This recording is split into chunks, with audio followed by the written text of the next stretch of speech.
Hello students, good morning. Swami Vivekananda degree college, Narayanpur, Pritampur, Hirapur, district Ambedkar Nagar, Uttar Pradesh. Class D एलियट first year second semester की online कक्षा में सभी विद्यार्थियों का पुनः स्वागत है। स्टूडेंट्स, आज जिस टॉपिक का अध्यापन करना है वो है वर्तमान भारत में शिक्षा के उद्देश्यों को प्रभावित करने वाले कारक। वर्तमान भारत में शिक्षा के उद्देश्यों को प्रभावित करने वाले कारक, affecting factors of the decision of AIIMS of education in present India. शिक्षा के उद्देश्यों को प्रभावित करने वाले कारक निम्नलिखित हैं। उन कारकों में अब इन्हें अगर देखा जाए तो पहला कारक हुआ देश काल एवं परिस्थिति के अनुसार। सेकंड फैक्टर उसका होगा उच्च एवं महान आदर्श। थर्ड फैक्टर्स उसका नमनीयता। फोर्थ में व्यक्ति की आवश्यकताएं। और फिफ्थ में व्यक्ति का सर्वांगीण विकास। सिक्स में व्यक्ति तथा समाज में सामंजस्य। और सातवां पॉइंट है उद्देश्यों की स्पष्टता। और आठवां पॉइंट है दर्शन। और नौवां पॉइंट है तकनीकी उन्नति। और 10वां पॉइंट है नैतिक विचारधारा। इन्हीं पॉइंट्स के तहत हम शिक्षा के उद्देश्यों को प्रभावित करने वाले कारक का वर्णन करेंगे। स्टूडेंट्स, पहला हेडिंग्स जो है वो है देश काल एवं परिस्थिति के अनुसार। व्यक्ति के जीवन के उद्देश्य देश काल एवं परिस्थितियों के अनुसार बदलते हैं। आज भारत में शिक्षा के जो उद्देश्य हैं, प्राचीन भारत के जीवन उद्देश्य में अंतर आ गया है। शिक्षा एवं जीवन उद्देश्य में अंतर आ गए हैं। अतः शिक्षा का उद्देश्य जीवन से जुड़ा हुआ होना चाहिए। शिक्षा का उद्देश्य ऐसा हो जो शिक्षा का उद्देश्य है वो जीवन से जुड़ा हुआ होना चाहिए। दूसरी पॉइंट है उच्च एवं महान आदर्श। शिक्षा के उद्देश्यों को उच्च एवं महान आदर्शों पर आधारित होना चाहिए, तभी व्यक्ति उसकी तरफ आकृष्ट होगा, अन्यथा व्यक्ति ऐसी शिक्षा के उद्देश्य की तरफ आकृष्ट नहीं होगा। ये उच्च आदर्श हैं राष्ट्र की संस्कृति, धर्म एवं जीवन दर्शन।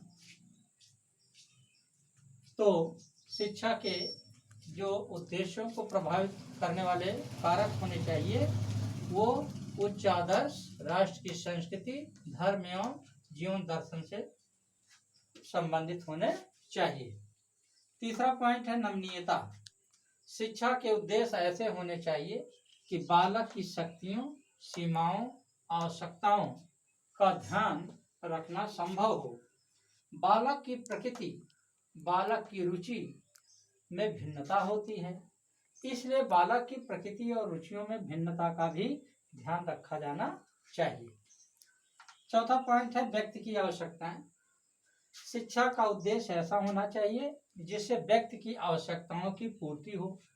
ऐसी शिक्षा नहीं होनी चाहिए कि व्यक्ति की आवश्यकताओं की पूर्ति ना हो।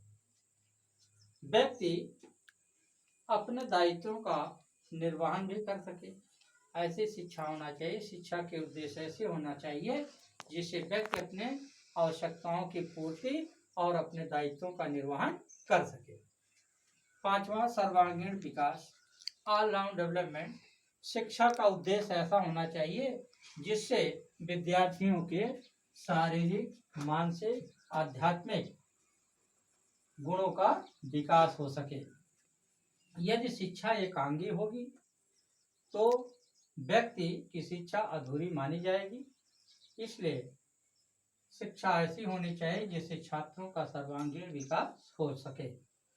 छठा पॉइंट है व्यक्ति और समाज में सामंजस्य। व्यक्ति और समाज, पर्सन एंड सोसाइटी। व्यक्ति समाज में रहता है, समाज व्यक्तियों से बनता है, तो व्यक्ति और समाज एक दूसरे के पूरक हैं, इसलिए इनमें तालमेल होना आवश्यक होता है। 7वां पॉइंट है उद्देश्यों की स्पष्टता। शिक्षा का उद्देश्य समाज एवं राष्ट्र की मान्यताओं और आकांक्षाओं के अनुरूप होना चाहिए। 8वां पॉइंट है दर्शन। शिक्षा के उद्देश्यों पर दर्शन का बड़ा प्रभाव पड़ता है। प्रकृतिवादियों और आदर्शवादियों ने इसे स्वीकार किया है। 9वां पॉइंट तकनीकी उन्नति। तो शिक्षा के उद्देश्यों को प्रभावित करने वाले कारकों में अगला पॉइंट है तकनीकी उन्नति। शिक्षा के उद्देश्यों पर तकनीकी उन्नति अमिट छाप डालती है। तकनीकी उन्नति की अमिट छाप पड़ती है। जो राष्ट्र तकनीकी उन्नति में आगे हैं वहाँ विद्यार्थियों की शिक्षा आधुनिक ढंग की होती है। जो राष्ट्र तकनीकी उन्नति में पीछे हैं वे दूसरे राष्ट्रों का नकल करते हैं। 10वां पॉइंट है नैतिक विचारधारा। शासन करने वाली सरकार ही देश तथा राज्यों की शिक्षा की व्यवस्था करती है। वह अपने अनुसार ही शिक्षा के ढांचे का गठन करती है। तो स्टूडेंट्स, हमने आपको वर्तमान भारत में शिक्षा के उद्देश्यों को प्रभावित करने वाले कारक, affecting factors of the decision of AIIMS of education in present India, इस तथ्य से हमने आपको अवगत कराया। अगले टर्न पर फिर अगले सब्जेक्ट के टॉपिक को हम देखेंगे। Okay, thank you.